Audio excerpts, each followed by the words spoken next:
আসসালামু আলাইকুম স্টুডেন্ট। আমাদের এর আগের ভিডিওতে আমরা বলেছিলাম কিভাবে তোমরা পড়তে বসবা। বসার পূর্ব পর্যন্ত যারা একাডেমিক কামব্যাক দিতে চাও তাদের জন্য কি কি করণীয়। এখন তোমাদের যে বিষয়টা নিয়ে আমরা আলোচনা করব সেটা হচ্ছে তোমরা পড়তে বসার পর, অর্থাৎ টেবিলে বসার পর, হয়তো তোমরা একদিনে, আমাদের ভিডিও আপলোড হয়েছে প্রায় একদিন হয়ে গেছে, তো এই একদিনের সময়ের মধ্যে তোমরা হয়তো মানসিকভাবে স্থির করে ফেলছো যে তোমরা পড়তে বসবা। তো এখন যারা আসো যে পড়তে বসছো, বাট তোমরা কি পড়বা, কীভাবে পড়বা, কোনো মানে তোমাদের কোনো কুল কিনারা নাই, একটা নদীর মাঝখানে পড়ে গেছো, সাগরের মাঝখানে পড়ে গেছো।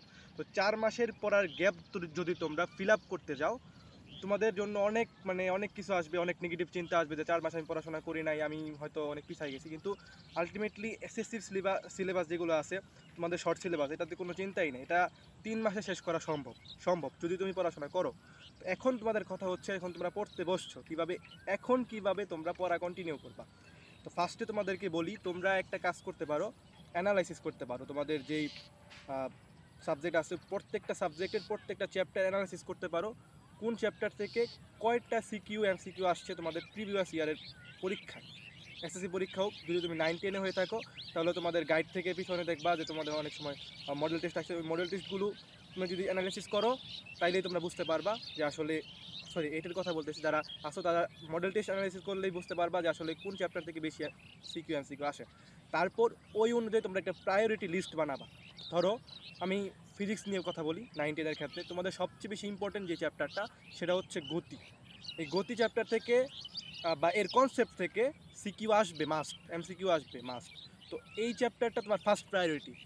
সেকেন্ড কোনটা, বল, কাজ ক্ষমতা শক্তি, এই তিনটা একটা ক্যাটাগরি। তো তোমার এই ধরনের যে ক্যাটাগরি আছে বা তোমাদের একটা অ্যানালাইসিস তোমরা করার পরে প্রায়োরিটি সেট করার পরে তোমরা ওই অনুযায়ী তোমাদের পড়া শুরু করো।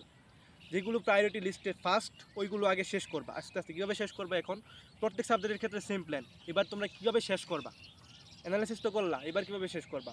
শেষ করার ক্ষেত্রে তোমাদের ফার্স্টে একটা টার্গেট নিতে হবে। অনেকে রুটিন করে, রুটিন আসলে কতটা সফল হয় আমি জানি না, হয় সফল হয় অনেকের ক্ষেত্রে, যারা মানসিকভাবে অনেকটা দৃঢ় তারা হয়, কিন্তু আমার মতো যারা মানসিকভাবে দৃঢ় না তারা অনেকে পারে না।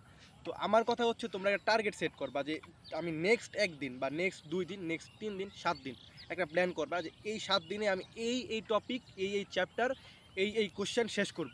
ঠিক আছে, ফার্স্টে টার্গেট করবা, খাতায় লিখবা। তুমি একটা স্টিকি নোটে লিখতে পারো বা তুমি একটা খাতায় লিখতে পারো, খাতায় লিখলে বেটার হয়, ডায়েরিতে লিখতে পারো, ডায়েরিতে লিখলে সবচেয়ে সুন্দর হয়। এই অনুযায়ী একটা প্ল্যান সাজাবা যে আমি এই তারিখে এই কয়টা চ্যাপ্টার শেষ করবো, এই সপ্তাহে এই কয়টা, এই ঘন্টা, তারপরে তুমি পড়তে বসার পরে এখন ধরো তোমার 7টা বাজে, ধরো সন্ধ্যা 7টা বাজে তুমি পড়তে বসছো। এখন তোমার টার্গেট হচ্ছে আমি রাতে 10টা পর্যন্ত পড়বো, বা আমি এশারের নামাজ পর্যন্ত পড়বো, তারপর নামাজ পড়ে আবার পড়তে বসবো। তুমি এই যে 2 ঘন্টা সময় পাবা বা 1.5 ঘন্টা সময় পাবা, এই 1.5 ঘন্টা সময়ে টার্গেট থাকবে যে ভাই আমি একটা চ্যাপ্টার শেষ করব, বই রিডিং শেষ করব, বা আমি কনসেপ্ট শেষ করব, বা আমি কোশ্চেন সলভ শেষ করব। যাই করো না কেন একটা টার্গেট নাও, খাতায় লিখো, দেন পড়া শুরু করো। যদি তুমি খাতায় লিখে টার্গেট নিয়ে তোমরা শেষ করো, তারপরে একটা করে টিক দাও, তোমার মানসিকভাবে একটা হচ্ছে কি একটা চ্যাম্পিয়ন হওয়ার মানসিকতা তোমার মধ্যে জন্মাবে। ধরো তুমি একটা খেলা শেষ করছো, একটা রেস শেষ করছো, 1000 মিটার, 1 কিলোমিটার শেষ করার পরে তোমাকে ধরো একটা মেডেল দিছে, তোমার মধ্যে একটা তৃপ্তি আসবে। ঠিক সেম তুমি 1 ঘন্টা পড়ার পর যদি একটা টিক দাও, তোমার মানসিকভাবে ওই সেম তোমাদের মধ্যে হিউম্যান বিইং হিসেবে তোমার মাথার মধ্যে একটা সিগন্যাল আসবে যে ভাই আমি কিছু শেষ করতে পারছি। এইভাবে যদি আগাও, আস্তে আস্তে দেখবা তোমরা আসলে এই পড়াশোনার ক্ষেত্রে মনোযোগ ধরে রাখতে পারবা, আর তোমরা এই কামব্যাক দিতে পারবা। আর আরেকটা বিষয় হচ্ছে, মোবাইল থেকে যত দূরে থাকা যায়, যদিও এটা আমি তোমাদেরকে সাজেস্ট করতেছি, আমি নিজেই অ্যাডিক্টেড পারসন, তারপরেও বলতে হয় এটা থেকে যত দূরে থাকা যায় ততই ভালো। মোবাইল থেকে দূরে থাকতে পারলে তুমি দেখবা তোমার পড়াশোনায় মন বসতেছে, তুমি খেলাধুলা করতে পারতেছো, তোমার ফ্যামিলি লাইফ অনেক সুন্দর যাচ্ছে, তোমার আশেপাশের মানুষ তোমাকে অনেক বেশি ভালোবাসছে বা নতুন করে, ঠিক আছে, তোমাকে নতুন করে নেবে, তাদের সাথে বেশি ফিল করতে থাকো। ঘোরাঘুরি করো, ভালো ভালো জায়গায় যাও, সুন্দর প্রাকৃতিক পরিবেশে গিয়ে নিজে একটু বসো, রিল্যাক্স ফিল করো, ফোনটাকে একটু ছাড়ার চেষ্টা করো, তাহলে দেখবা যে একাডেমিক কামব্যাকের ইতিহাস তুমি করতে পারবা। তো এটা তোমাদের সাজেশন থাকবে লাস্ট এবং একদম ফাইনাল সাজেশন, যে ফোনটাকে রাখো, পড়াশোনা করো, বই পড়ো। একাডেমিক বইয়ের পাশাপাশি অনেক বই আছে, ওই বইগুলো তোমরা পড়ার চেষ্টা করো, তাহলে দেখবা যে পড়াশোনার প্রতি তোমাদের একটা আলাদা আগ্রহ তৈরি হবে, আর তাতেই তোমাদের একাডেমিক কামব্যাক সফল হবে। তো এই হলো আমাদের একাডেমিক কামব্যাকের সিরিজ শেষ। এরপরে আমাদের ভিডিওগুলো যেগুলো আসবে, প্রত্যেকটা